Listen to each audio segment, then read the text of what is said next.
Came to it a little bit skeptical, wondering what am I really going to get out of it. If you're present in the moment, there's no past, there's no future. Simple, but not easy. If there's no past and there's no future, then you're going to approach what's in front of you, chances are, differently from the way you have been approaching what's in front of you. Circumstance, person, place, object, thing, or whatever. How do you differentiate between your protective mechanism and fear? Fear is your protective mechanism. Fear is often your protective mechanism. But say more about that. Say, well, what do you mean? When fear / protective mechanism is there to serve you? Your protective mechanism is there not to, yes, to serve you in a way that keeps you safe and secure. Because, why? Fear of losing it.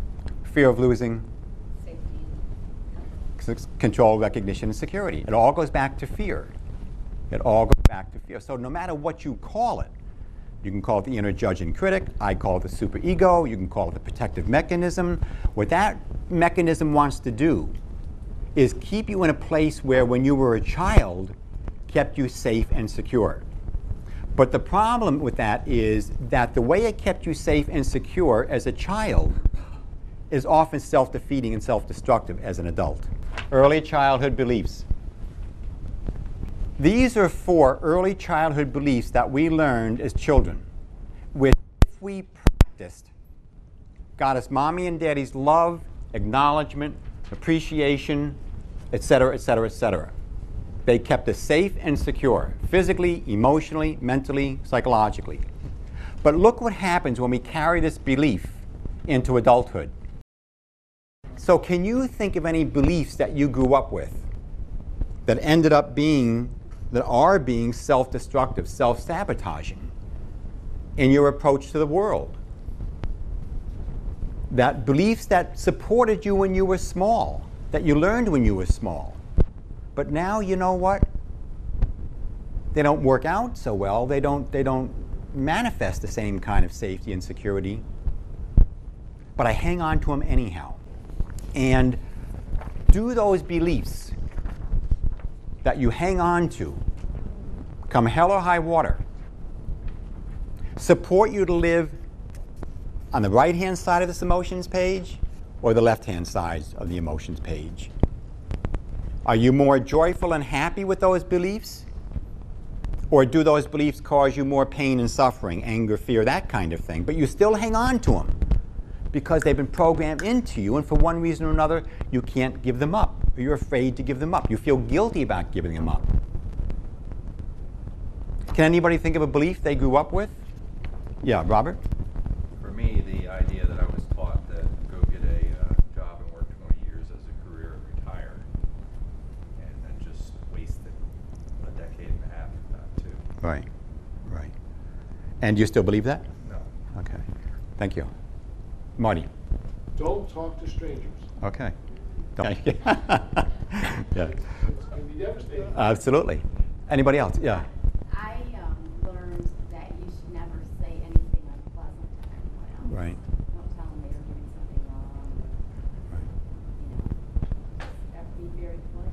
Right. And do you still follow that? Do you still hang on to that belief? Do you hold that belief? Do you act in accordance with that belief? No, but it's really still very difficult for me if I have to tell somebody something that is unpleasant. Right. So what's the difficulty? I think it's loss of recognition because Great. Great. They're not going to like it. Great. Absolutely. How often we don't tell the truth. Tell the truth doesn't mean you beat everybody over the head, you're obnoxious, and that kind of thing. But how often do you not tell the truth to your loved one, to your spouse, to your mom, your dad, to your children? Do you hold back?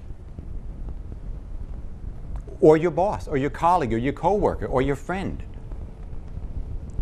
Because of that very reason.